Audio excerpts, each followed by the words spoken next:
Remember, there's some pretty important information here in the disclaimer. You might want to give the video a quick pause and read it.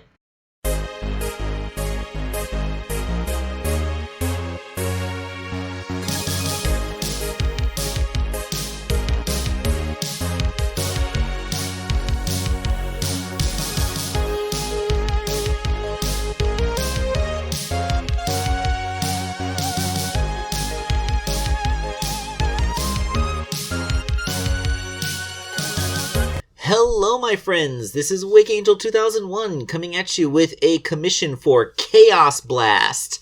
The first of two, this one is Rouge the Bat.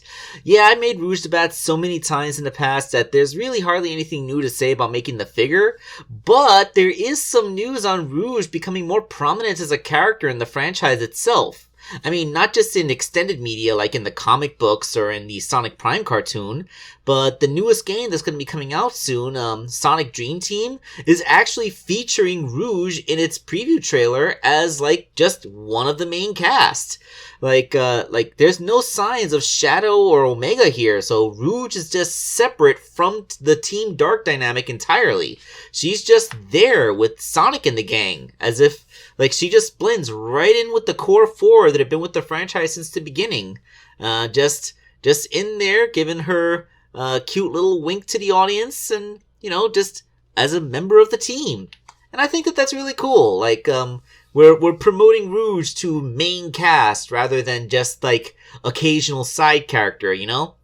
Although, I guess if I were to be a little bit cynical about it, it's probably because they wanted more female presence in the main cast. Like, you know, like Amy Rose being, like, the token girl, and with Cream being, like, the little girl. She really doesn't really fit that second girl role very well, but, you know, Rouge can. Not to say that Cream is completely marginalized, because she is also featured. Although, the way that she's featured in the trailer, it seems like, although there has been footage of her being playable, it seems she's actually more on the plot side of it, as she was actually featured more with the new character, R.E.M., than she was, you know, like, with the rest of the characters as fighting Dr. Eggman. I wonder what that's going to be about. Too bad I don't have an Apple device, so I can't really play this game, since I don't have anything with Apple Arcade. Hopefully it'll eventually be ported over to, you know, Android or, you know, some other system that I'll actually be able to play. But yeah, that's kind of cool. Also, R.E.M. Real quick, I wanted to point out this character's design. First of all, note the hands hovering out of the sleeves without any arms attached to them. That is completely a design characteristic from the Nightmare from the Nights into Dreams franchise. That's kind of cool.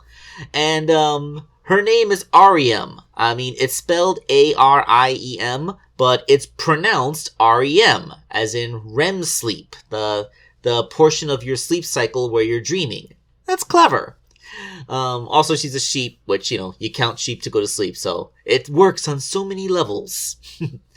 Alright, so I guess that's all I can talk about new Rouge developments. So let's get along to actually making the toy. The base figure this time is Dr. Halsey, a very common blank buck figure at this scale.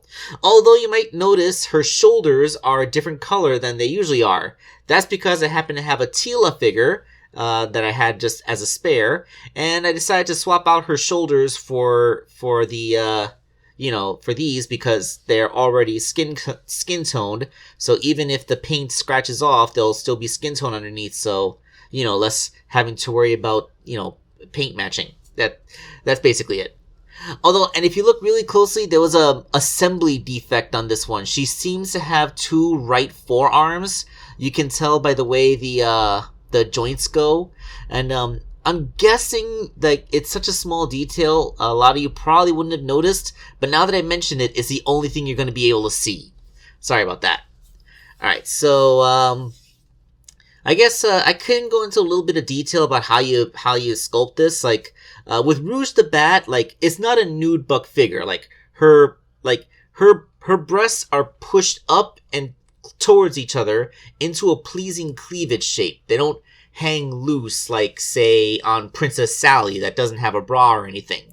So making them is actually a little bit easier since you only have to worry about the shape on the top, and then her clothing covers everything underneath.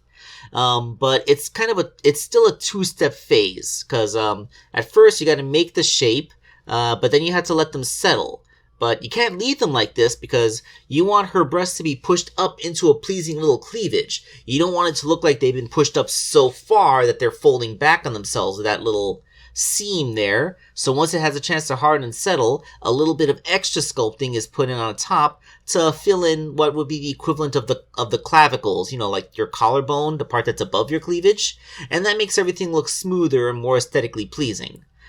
With a simple paint job, and of course, carving down Dr. Halsey's head so that you can fit it inside the Rouge head, you get, you know, that iconic little ball-jointed neck, and, you know, the Rouge figure that you're used to seeing me make a whole bunch of times. The feet are, of course, stuck onto the ends of the legs with a little bit of sculpt to smooth the transition. Although, you know, it's not a perfect solution, but at this scale, it's pretty much the best that I can do. And her hands, using a nail clipper to cut off the little clip fingers that the figure normally has, so I can embed them into the 3D printed hands and then sculpt over to make sure they don't fall off, to make, you know, that connection. And as usual, her wings are just made out of craft foam. It's because they're too thin to 3D print, and I'm also afraid that if they were made out of a stiffer material, they might accidentally snap or snag onto her hair points, because they do almost clash with her hair points if you're careless. But you know, like making them out of this flexible material just it helps everything. It makes the figure less fragile, and it allows her articulation to be unimpeded. But you know, I guess you all have heard that before, because this is how many Rouges I've made. I'm pretty sure I've literally made dozens at this point. So that's Rouge the Bat in all of her glory, all of her posability. Like, I've always loved these Mega Construx figures for basically being shrunk down Marvel Legends. Their articulation is fantastic. You know, I really wish that the Jakks Pacific 2.5-inch Rouge was actually 3 inches tall so that it would scale properly.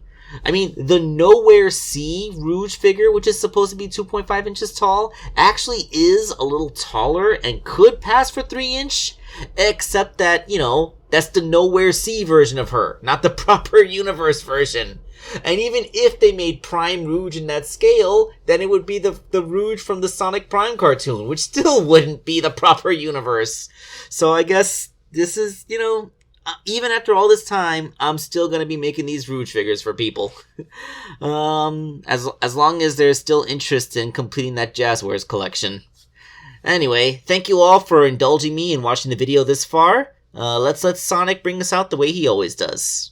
Oh, hey everybody, it's me, Sonic! Sonic the Hedgehog! Just here to remind you that if you haven't already, make sure to hit that like button.